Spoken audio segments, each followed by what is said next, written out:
You have been lied to your entire life, not by your enemies, not by strangers, not by some villain hiding in the shadows with a plan to destroy you.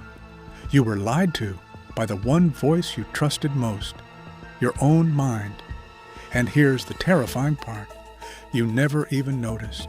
You woke up every single morning, dragged yourself through the same suffocating routine, looked in the mirror, and told yourself this is just how life works. You told yourself that struggle is normal, that failure is expected, that dreaming too big is dangerous, that people like you, from where you come from, with what you have, with the odds stacked the way they are, just don't get what they want. You were told to be realistic. You were told to lower your bar. You were told to survive, not live. And the worst part, you believed it, every single word, for years. But right now, in this moment, everything is about to change.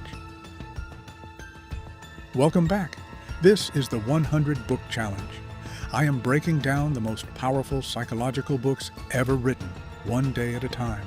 Today is day 8, and today we are going into the deepest, most psychologically explosive book in this entire challenge, Rhonda Byrne's The Secret. But we are not doing a normal breakdown. We are not going to sit here and recite highlights like a book report. No. Today, we are going inside John Wick's world. We are going to see this book the way John Wick would see it. We are going to feel it the way he would feel it. And by the time this is over, you will never look at your mind the same way again. Stay with me. Every minute of this matters. Picture this: the Continental Hotel, New York City, 2 a.m. The lobby is quiet except for the slow tick of a grandfather clock in the corner. John Wick sits at the bar, one hand wrapped around a glass of whiskey, the other resting flat on the mahogany surface. His suit is clean, but his eyes are not. They carry the weight of 1,000 decisions, most of them made in blood, all of them made in certainty.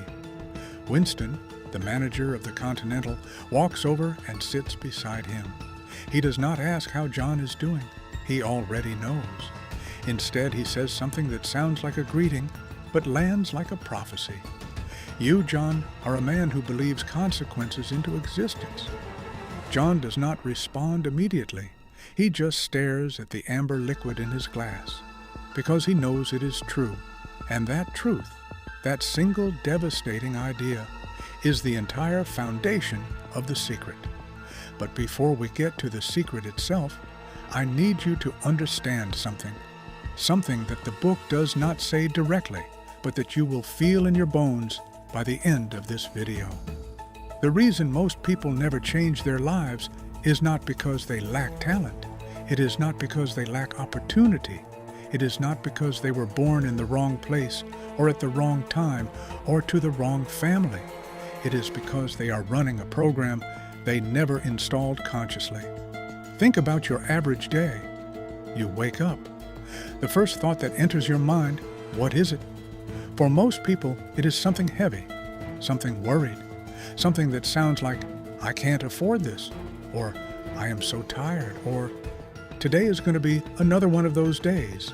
And that thought arrives before you even open your eyes, before you check your phone, before you drink your coffee. It is the very first frequency your mind broadcasts into the day. And here is what Rhonda Byrne discovered after years of researching the greatest minds in human history. That first thought is not random. It is a habit. And habits, whether mental or physical, shape everything that follows. Researchers at the National Science Foundation published findings showing that the average human being experiences between 12,000 and 60,000 thoughts per day. More than 80% of those thoughts are negative, and more than 95% are the same thoughts repeated from the day before. You are not just thinking, you are replaying. Day after day, year after year, you are running the same psychological tape inside your head, and that tape is producing your life, every single part of it. This is where John Wick comes in. Think about who John Wick was before we ever met him on screen. He was not always the boogeyman. He was not always the man who killed 3 people in a bar with a pencil. A pencil. Something the entire criminal underworld whispered about, like a ghost story told to frightened children. He was once just a man named Jardani Jovanovich, born into violence in Belarus, recruited by the Ruska Roma crime organization as a child, shaped by a world that offered him no softness and no mercy. He grew up in an environment where the dominant thought was survival, where the dominant emotion was controlled aggression, where every belief system was forged in fire. And what did those thoughts produce? The most feared assassin in the entire world. The book would call this the law of attraction operating at its most extreme. The law of attraction says that like attracts like, that your dominant thoughts, the ones that live in you the deepest, the ones that run on repeat whether you are aware of them or not, those thoughts are magnetic. They pull toward you the circumstances, the people, the opportunities, and the experiences that match their frequency. John Wick did not stumble into becoming a legend. His entire internal operating system was built around precision, intention, and an unshakable belief in his own capability. He did not hope he could survive. He knew. And that knowing, that bone-deep certainty, is exactly what The Secret is talking about when it describes the power of belief. But here is the question that should be burning in your mind right now. If the law of attraction is real, if thoughts genuinely produce results, then why are you not living the life you want? Because there is a trap, and almost nobody talks about it. Rhonda Byrne spent months, possibly years, digging through centuries of recorded human wisdom. She found this principle in ancient Egyptian texts carved in stone around 3000 BC. She found it in the writings of Plato, Socrates, and Pythagoras. She found it in the work of Isaac Newton, Ralph Waldo Emerson, and Albert Einstein. She found it in the teachings of Buddha, in the Vedic scriptures of ancient India, in the Kabbalistic traditions of Judaism. Every great civilization, every profound mind, every transformational teacher across the entire span of recorded human history pointed to the same invisible mechanism that governs human experience. And that mechanism was not luck. It was not fate. It was not God's arbitrary favoritism. It was thought. But here is the trap. The reason most people hear this and immediately dismiss it. They think that thinking positively means chanting affirmations in the mirror while nothing changes. They think it means delusional optimism. They think it means ignoring reality. And so they reject the idea before they ever truly test it. John Wick never made that mistake. Remember the scene in John Wick Chapter 2 when John goes to see the sommelier, not for wine, but for weapons? That scene is extraordinary not because of the guns or the suits or the logistics. It is extraordinary because of John's mental state. He walks in with zero doubt. He does not say, "I think I might need some help." He does not say, "I am not sure if I can pull this off." He walks in with the absolute certainty of a man who has already won the fight in his head before it begins. He asks for precisely what he needs. He receives it without hesitation, and then he executes. Ask, believe, receive. 3 words, the entire framework of The Secret, condensed into the way a fictional assassin operates before a job. And here is what I want you to sit with for a moment. The reason that scene feels so powerful is not because John Wick is superhuman. It is because his internal world is completely aligned with his external intention. There is no gap between what he wants and what he believes is possible. That gap, the space between desire and belief, is where most people's dreams die. They want something desperately, but they do not believe, not really, not in their bones, that they are going to get it. And the law of attraction, like gravity, does not negotiate. It does not bend for hope. It responds to the frequency you are actually operating on, not the one you wish you were on. Let us go back further. Let us go to the moment before the story begins. In the original John Wick film, we learn that John had already left the criminal world behind. He had done something that seemed impossible. He had completed the impossible task given to him by Viggo Tarasov, the head of the Russian crime syndicate. He had done it in 3 days, killed all 12 of Viggo's men in one night, and he had done it not for money, not for power, not for prestige. He had done it for love. He had done it so he could be free, so he could have a life, so he could be with the woman he loved, Helen. And when she died of an illness, when the thing he had sacrificed everything for was taken from him anyway, the world of John Wick did not collapse into despair. Something else happened, something that the Secret would recognize immediately. His grief became a frequency, and that frequency pulled everything toward him. Now, I need you to understand this carefully because this is where the book gets genuinely dangerous if you misread it. The Secret is not saying that John Wick attracted bad things by being sad. That is a shallow reading. What it is saying is that the universe, the invisible mechanism of attraction that governs everything, responds to your most dominant emotional state. John's most dominant state after Helen's death was not sadness. It was purpose. It was the controlled, focused, burning intensity of a man who had decided what he was going to do. He was going to find Yosef Tarasov, the man who broke into his home, killed his puppy, the last gift from Helen, and stole his car. He was going to find him, and he was going to hold him accountable. That decision was a thought, a specific, clear, unambiguous thought, and once it crystallized in his mind, the entire universe of his story began moving to make it happen. That is not fiction. That is the law of attraction in cinematic form. But let us talk about you, not John Wick, not a fictional assassin with superhuman combat skills. You, the person watching this video right now, possibly sitting in your room, possibly tired, possibly questioning whether any of this applies to your actual life. Here is what I know about you, even though we have never met. You have something you want, something you think about often. Maybe it is financial freedom. Maybe it is a relationship. Maybe it is a creative career. Maybe it is just peace. The simple, underrated, utterly revolutionary experience of waking up without dread. And somewhere between what you want and where you are, there is a gap. And that gap is not made of circumstance. It is not made of bad luck or poor timing or the economy or your family or any external force. That gap is made of thought. Specifically, it is made of the thought that you keep thinking about what you do not want. Rhonda Byrne is brutally direct about this in The Secret. She says that most people spend the majority of their mental energy focusing on what they do not want. They do not want debt.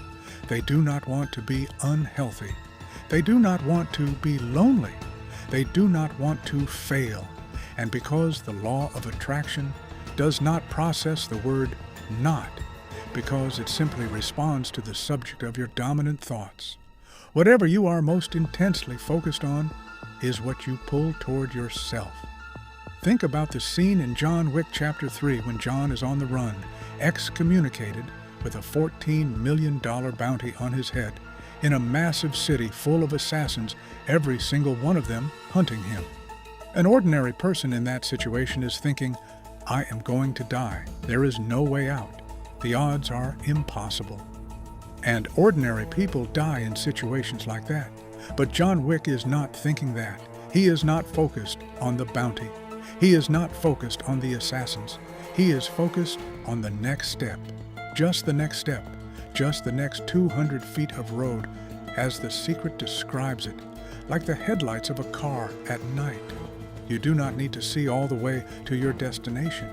You just need to see far enough to take the next move. Now, here's where this gets uncomfortably real. The Secret was published in 2006. It became one of the fastest-selling books in modern publishing history.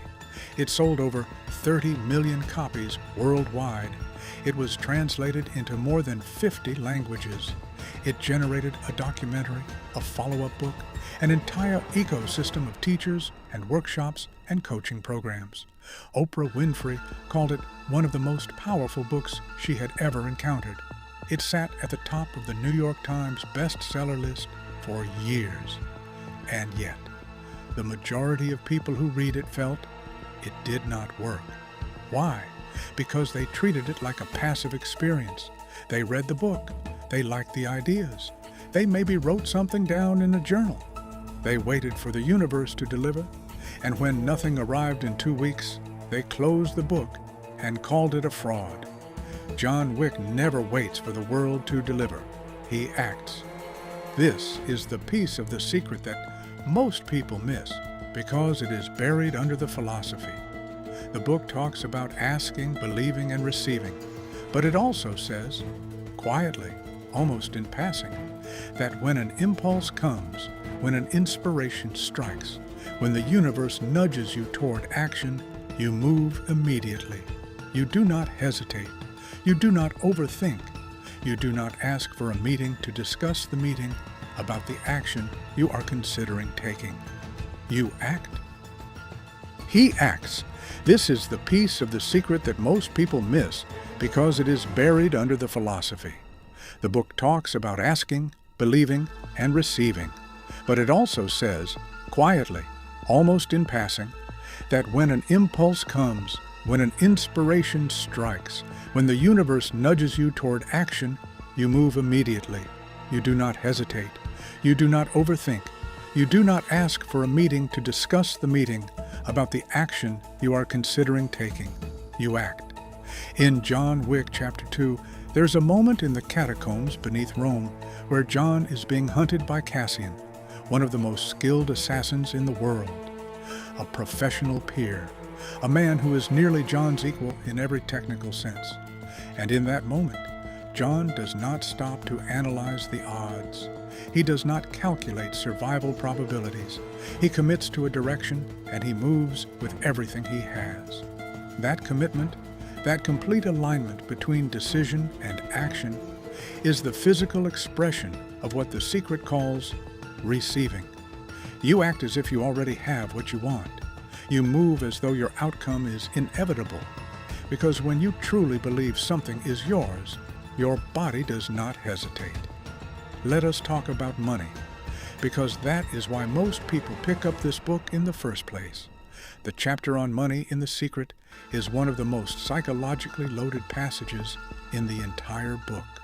Rhonda Byrne makes a claim that sounds insane the first time you hear it, but becomes increasingly difficult to dismiss the more you examine it. She says that the reason most people do not have enough money is not because of the economy, not because of their salary, not because of their opportunities. It is because of the thoughts they run about money on a daily basis. She says every negative thought about money is blocking its flow into your life. And here is the evidence she presents. Not mystical evidence, but behavioral and psychological evidence that modern neuroscience actually supports. When you are in a state of scarcity thinking, when your dominant emotional relationship with money is fear, anxiety, shame, or resentment, you operate from a threat response mindset. Your prefrontal cortex, the part of your brain responsible for creative problem solving, long-term planning, and opportunity recognition, goes offline. You literally cannot see the possibilities in front of you because your nervous system is in survival mode. You are biologically incapable of abundance thinking when your emotional baseline is fear. Researchers at Princeton and Harvard conducted a series of studies on scarcity mindset, published in the journal Science in 2013, and found that the mental bandwidth consumed by financial stress is equivalent to a loss of approximately 13 IQ points. That is more cognitive impairment than going without a full night of sleep. You are not just emotionally affected by scarcity, you are neurologically impaired by it. Now, John Wick. In the world of John Wick, resources flow toward the man who commands them. not because he hoards, not because he grips tightly to what he has, but because he operates from a mindset of complete abundance at the operational level. He does not wonder if he can afford the equipment he needs. He does not second-guess whether the right ally will appear. He walks into the sommelier, into the tailor, into the weapons dealer, into every resource node in his world, with the certainty of a man who knows the universe is going to provide exactly what is required.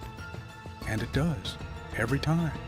The right person appears, the right door opens, the right weapon is in the right place.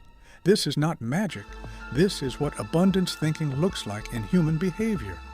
When you operate from genuine belief that what you need is available, when your nervous system is not locked in threat mode, you notice opportunities that the fearful mind is literally blind to. You make bolder decisions. You ask for more. You accept help more easily. You move faster. And all of those behaviors collectively create results that look like luck from the outside. But now I need to show you the downfall, because The Secret and John Wick and every great story demands it. Because here is what happened when The Secret became globally famous. Something crept in that Rhonda Byrne never intended but could not prevent. People started using the philosophy as an escape from accountability. They used it to avoid the hard work of self-examination. They read Thoughts Become Things and decided that if they just thought happy thoughts, reality would rearrange itself on their behalf without them ever having to face their own patterns, their own wounds, their own deeply embedded beliefs about what they deserve. And those hidden beliefs, the ones you carry in your subconscious from childhood, from failure, from heartbreak, from being told you were not enough, those beliefs are louder than any affirmation you write in a journal.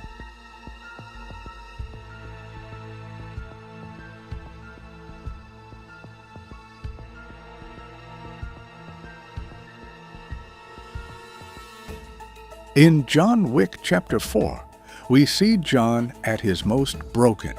He has fought through New York, through Rome, through Morocco, through Osaka, and through Paris.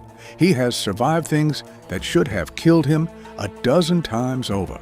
And yet, there's a moment, and if you watch the film carefully, you felt it, where the man beneath the legend almost disappears, where the cost of operating at maximum intensity for so long begins to show. His body is failing. His alliances are fracturing. The system he is fighting is not just powerful, it is infinite. The high table does not sleep. It does not negotiate. It does not care about his history or his pain or his reasons. And in that moment, the film asks the most important psychological question in the entire franchise. What do you do when what you want requires you to become something you cannot sustain? The Secret addresses this with something it calls gratitude, not as a feel-good practice, as a psychological reset mechanism. Rhonda Byrne describes gratitude as the single most powerful tool for shifting your emotional frequency. She says that when you feel genuine gratitude, not performed gratitude, not gratitude because you are supposed to feel it, but real visceral appreciation for what already exists in your life, something neurological happens. Your brain releases oxytocin and serotonin. Your threat response quiets. Your prefrontal cortex reactivates.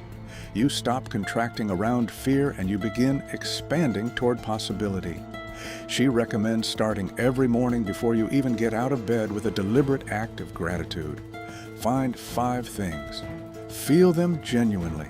Let that feeling be the first frequency you broadcast into the day. And if that sounds soft compared to what John Wick goes through, consider this.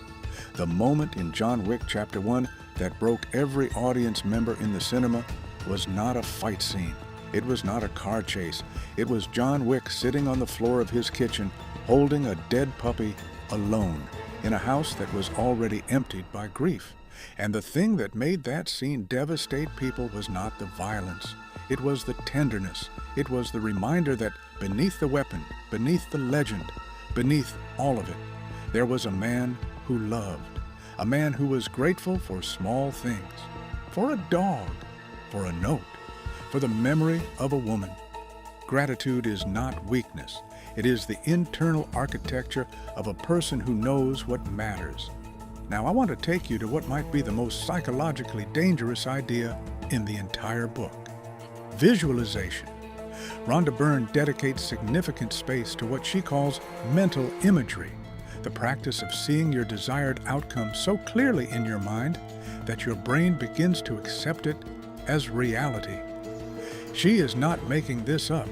She is drawing on a body of research that dates back to the Soviet sports psychology programs of the 1970s, which discovered that athletes who combined physical training with mental rehearsal consistently outperformed athletes who only trained physically.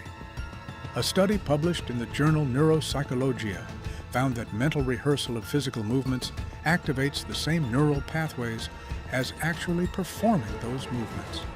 Your brain does not reliably distinguish between a vividly imagined experience and a real one, which means that every time you visualize your desired life with genuine emotional engagement, with the sounds, the textures, the feelings, the specific details, you are literally programming your neural circuitry as if that life is already happening. In The Secret, a man named John Assaraf describes making a vision board in 1995. He collected images of everything he wanted: cars, a dream home, his ideal life. He looked at that board daily. He moved cities 3 times in 5 years. And when he finally settled in California and unpacked old boxes, his son found the vision board. On it was a photograph of a house. The same house. The exact house they were living in. John Assaraf had purchased his dream home without realizing it. He had visualized it so completely that his subconscious mind had guided him there without his conscious awareness ever making the connection. Now, place that framework inside the John Wick universe. In Chapter 3, John goes to see the elder, the man above the high table, in the Sahara desert. He walks through the desert, literally walks through it, alone, without water, without certainty that the elder exists or will receive him. He could die. He is nearly dead when he arrives. But he walks, step by step, focused entirely on the destination he has imagined reaching, not on the probability of failure. And when he finally collapses into the sand and closes his eyes, the elder's people find him. The universe loves speed. The Secret says this explicitly. When the impulse is there, when the direction is clear, move. Do not wait for certainty. Do not wait for perfect conditions. Let us take a breath here, because I know some of you are getting uncomfortable. You might be thinking, this is too much. This sounds like magical thinking. This sounds like something people sell to desperate people who want to believe the universe owes them something. And I hear that. I hear it. Because healthy skepticism is not the enemy of growth. Blind acceptance is, and The Secret has genuine critics with legitimate points. The most serious criticism is this: The Secret can become a tool for victim blaming. If everything in your life is the result of your thoughts, then people who suffer poverty, illness, violence, or systemic injustice are told they attracted those things. And that is a genuinely harmful conclusion. Rhonda Byrne is not entirely clear on this point, and it is a real problem with the book. But here is what I want to offer in response. The law of attraction, as described in The Secret, is most useful, not as a complete cosmology of why bad things happen to people. It is most useful as a personal operating philosophy for people who have agency, who have the basic stability and safety to direct their attention, and who are choosing what to do with the internal territory they control. You cannot always control what happens to you. You can always, with practice, learn to control how you respond. And how you respond determines the frequency you broadcast. And that frequency, over time, shapes your outcomes. John Wick did not choose to be raised in violence. He did not choose to be recruited into organized crime as a child. But he chose, at some point, in some internal moment we never see on screen, to become the best at what he did, to operate with precision, to build enough value within the system to eventually buy his way out. That choice inside a context he did not design is the intersection of personal agency and external circumstance, and it is the most honest application of the Secret's principles. You work with what you have. You direct your thoughts toward what you want. You act immediately when the impulse comes. You stay in gratitude so your mind remains open, and you trust, not blindly but functionally, that the next 200 feet of road will appear. Now, the comeback. Because every great story requires it. John Wick's story requires it. Your story requires it.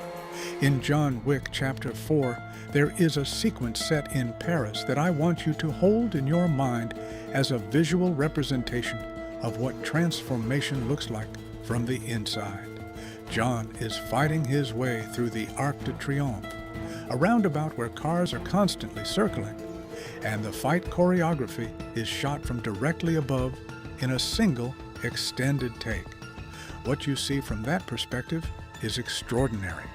Every time John gets knocked down, and he gets knocked down repeatedly, he gets back up, without pause, without visible deliberation, without waiting to feel ready.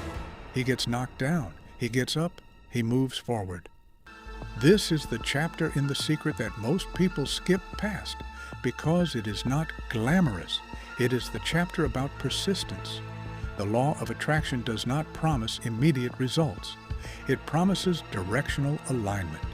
When you ask clearly, when you genuinely believe, when you act as though you have already received, things begin to move.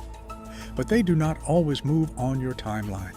And the space between intention and manifestation is where most people abandon the practice. They feel the gap. They interpret the gap as evidence that the law does not work. They return to their default frequency of scarcity and doubt, and the moment they do, they reset the clock. The practice, the actual, unglamorous, daily practice, is to maintain your frequency during the gap, to stay in belief when there is no evidence yet, to keep broadcasting the thought of what you want when everything around you is still reflecting the old reality. This is not easy. It is genuinely difficult. And if anyone tells you it is easy, they are selling you something. But consider what John Wick is actually doing in every single film. He is maintaining his identity, his certainty, his precision, his belief in his own capability under conditions of maximum adversity. He is not maintaining it because the adversity is not real. The bullets are real. The pain is real. The cost is real. He maintains it because he has built an internal architecture that does not depend on external validation. He does not need the world to confirm he is capable. He already knows. That is what The Secret calls alignment. And alignment is not a feeling you wait to stumble into. It is a practice you build deliberately every single day before the world gives you any reason to believe in it. Here is what Rhonda Byrne's life looked like before she wrote The Secret. The year was 2004. She was working as a television producer in Australia. By most external measures, she was successful. She had a career. She had the version of you that wants something, genuinely, specifically, urgently wants something, but has been running the thought on loop that it is probably not going to happen. I want you to do something right now, not later. Right now, while this is still running, think about what you want, the specific thing, not the general idea, the specific version, the number, the relationship, the experience, the feeling when you wake up in the morning, the thing you would be doing if money, fear, and other people's opinions were completely removed from the equation. Do you have it? Good. Now here is the question. What is the dominant thought you have been running about that thing? not what you tell people you think about it. What do you actually think about it at 2 in the morning when you cannot sleep? What is the thought that arrives uninvited? What does your gut say when you get honest with yourself about whether you actually believe it is possible for you? Because that thought, that 2 a.m. thought, that is the frequency you have been broadcasting. And the law of attraction, whether you believe in it spiritually or simply accept it as a description of psychological patterning and neurological conditioning, has been delivering your life based on that frequency. The secret says that the moment you shift that frequency, genuinely shift it, not perform the shift, but actually move the internal dial from doubt to certainty, is the moment everything begins to change. Not tomorrow, not gradually over years, the moment. Because the shift is not external. It is not a different job or a different city or a different set of circumstances. The shift is the thought, and the thought is always available to you, right now, in this second. You do not need to kill 77 men to take control of your life. You do not need to survive a syndicate or outrun a $14 million bounty or fight your way through the Sahara desert on foot. You need to do one thing. You need to change the thought. Not all of them. Not 60,000 of them at once. Just the one that has been running for the longest. The one you know is there. The one that says you are not enough, or it is too late, or people like you do not get what they want. That one. Take that thought. Look at it. Really look at it. Because John Wick, the most feared man in the fictional world, knows one thing above everything else. The most dangerous opponent you will ever face is not the one with the gun in the room. It is the one running calculations in your own head, telling you that you have already lost. Defeat that opponent first, and then the rest of the fight becomes possible. Rhonda Byrne wrote The Secret in a state of personal devastation. She was not writing from the mountain. She was writing from the valley. She found the thread of this idea not as a successful person sharing her secret from a position of comfort, but as a broken person desperately trying to find a reason to keep going.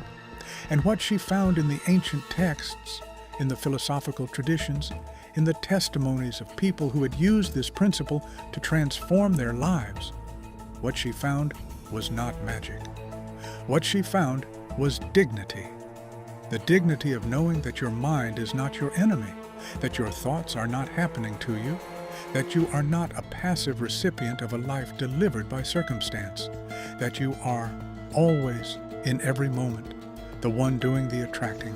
That is the secret, not the law of attraction as a spiritual concept, not the universe as a wish-granting genie, not positive thinking as a substitute for action and effort and the willingness to get back up on the steps of the Arc de Triomphe every single time you get knocked down. The secret is that you were never powerless. You were just running the wrong thought. Today is day 7 of the 100 Book Challenge. We have 7 days in, and we have covered 7 books that have each, in their own way, said a version of the same thing. The mind is the most powerful tool in the universe. Not the most powerful weapon, not the most powerful resource, the most powerful tool, because a tool responds to the intention of the person holding it. It does not have an agenda. It does not favor the talented over the ordinary or the lucky over the persistent. It responds to the one who uses it with the most clarity, the most consistency, and the most belief. John Wick was a tool in the hands of the criminal world until he decided to use himself for something he chose. And in that moment of self-determination, in that declaration that his life would serve something he valued, he became unstoppable. You have that same capacity. The only question that matters at the end of this video is the same one the Sacré-Cœur Sunrise asks in Chapter 4. What do you choose? Choose it completely. Ask for it specifically. Believe it is already yours. Act the moment the impulse arrives. Stay in gratitude when the gap feels unbearable. Visualize it until your brain accepts it as real. And keep moving. through the roundabout, through the desert, through every assassin the world sends at you dressed as doubt and disguised as circumstance. Keep moving, because the destination you have chosen is already built. It is already there, waiting in the invisible, the way the Sacré-Cœur sits at the top of the hill before you ever begin the climb. You just have to decide you're going to reach it, and mean it. If this breakdown has shifted something in you, even a small thing, even one thought that moved from doubt toward possibility, do something with that momentum right now, before it cools. Share this video with someone who needs it. Leave a comment below telling me what you want, not what you have. What you want. Say it out loud in the comments, because declaring it publicly is the first act of asking, and asking is where everything begins. Day 8 is coming. A new book, a new cinematic world, a new set of psychological tools to give you an edge in the life you are building. The challenge continues. Keep moving.